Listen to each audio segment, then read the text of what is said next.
ഈശോ മിശിഹായിൽ ഏറ്റവും സ്നേഹിക്കപ്പെടുന്നവരെ, പരിശുദ്ധാത്മാവിനോട് ചേർന്ന് നോയമ്പും ഉപവാസവും എടുത്ത് പ്രാർത്ഥിക്കുവാൻ നിങ്ങളെ ഓരോരുത്തരെയും ഈശോ അനുഗ്രഹിക്കട്ടെ എന്ന് പ്രാർത്ഥിക്കുന്നു.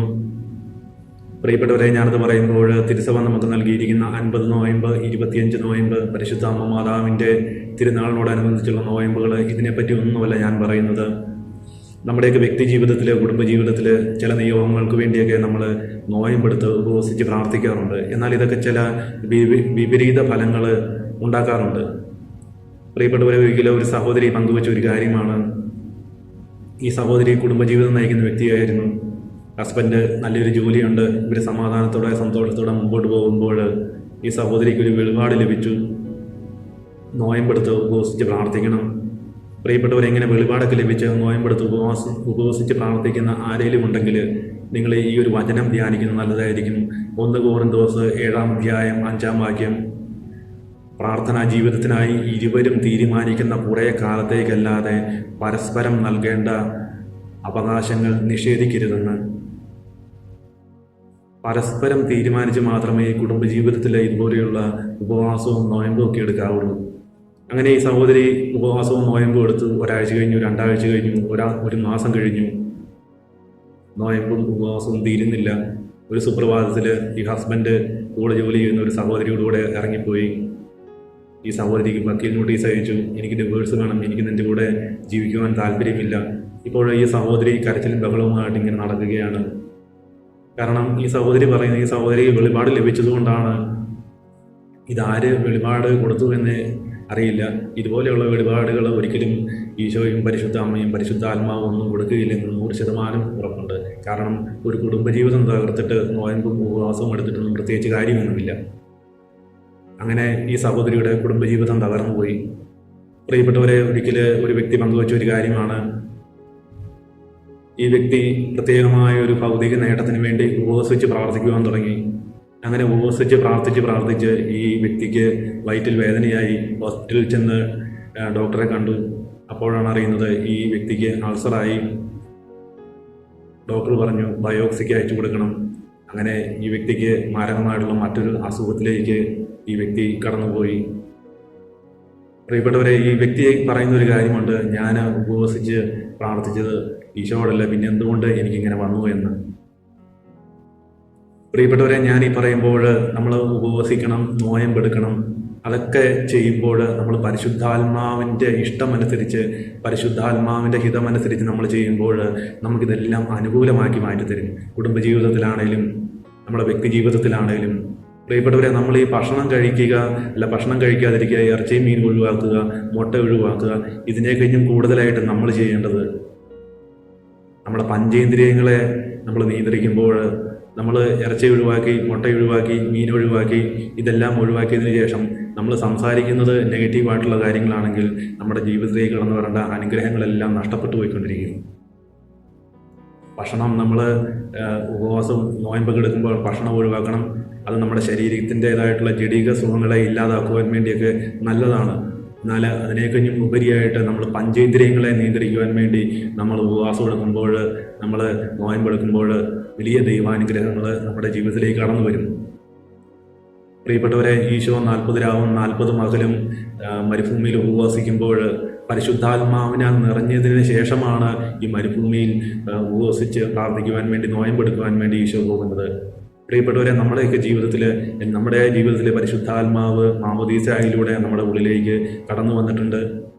ഈ സഹായകനായ പരിശുദ്ധാത്മാവിൻ്റെ സഹായം ചോദിച്ചുകൊണ്ട് നമ്മൾ ഉപവാസവും നോയമ്പും ഒക്കെ എടുക്കുമ്പോൾ നമ്മുടെ ജീവിതത്തിൽ ഇതുപോലെയുള്ള പ്രതിസന്ധികളും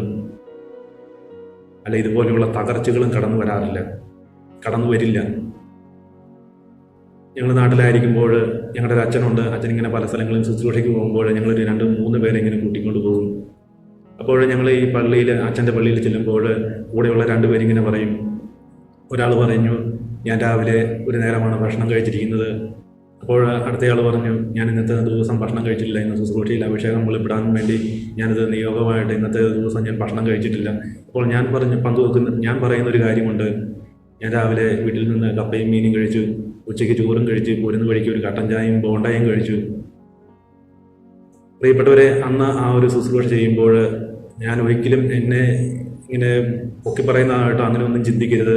ഒത്തിരി ദൈവിക സന്ദേശങ്ങളും വെളിപ്പെടുത്തലുകളൊക്കെ കിട്ടുന്നത് എന്നിലൂടെയായിരിക്കും. പ്രിയപ്പെട്ടവരെ, ഞാനത് പറയുമ്പോൾ നമ്മൾ ആ പരിശുദ്ധാത്മാവുമായിട്ടുള്ള ഒരു വ്യക്തിബന്ധത്തിൽ മുൻപോട്ട് പോകുമ്പോൾ, അല്ല ഈശോയുമായിട്ടുള്ള ഒരു വ്യക്തിബന്ധത്തിൽ മുൻപോട്ട് പോകുമ്പോൾ നമ്മൾ പഞ്ചേന്ദ്രിയങ്ങളെയാണ് കൂടുതലും നിയന്ത്രിക്കുവാൻ വേണ്ടി നമ്മൾ ഉപവസിക്കേണ്ടത്, നോയമ്പെടുക്കേണ്ടതൊക്കെ.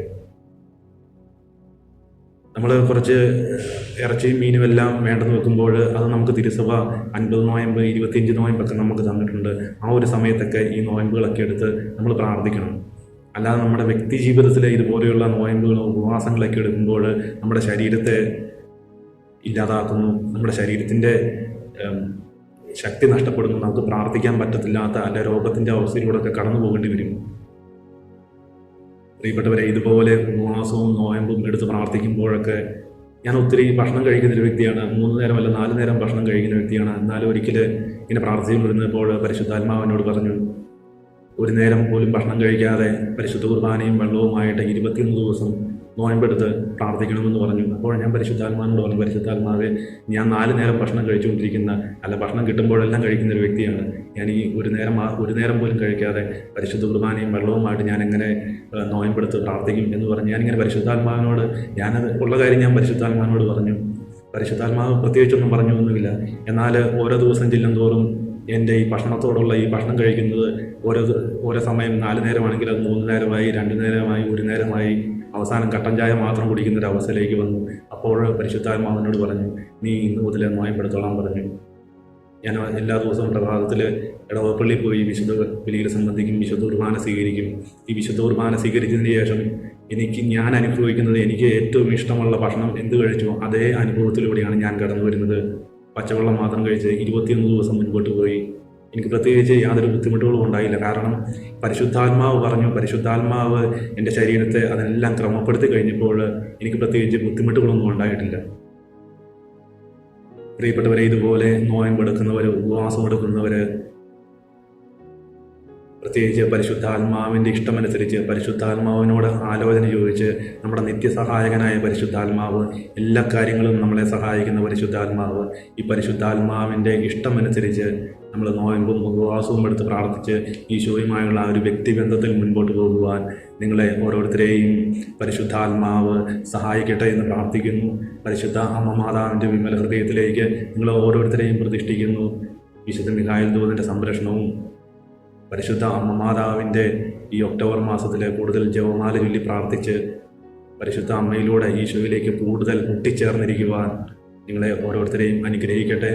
ആവേ മരിയ, പ്രൈസ് ദി ലോർഡ്, ഹല്ലേലൂയ.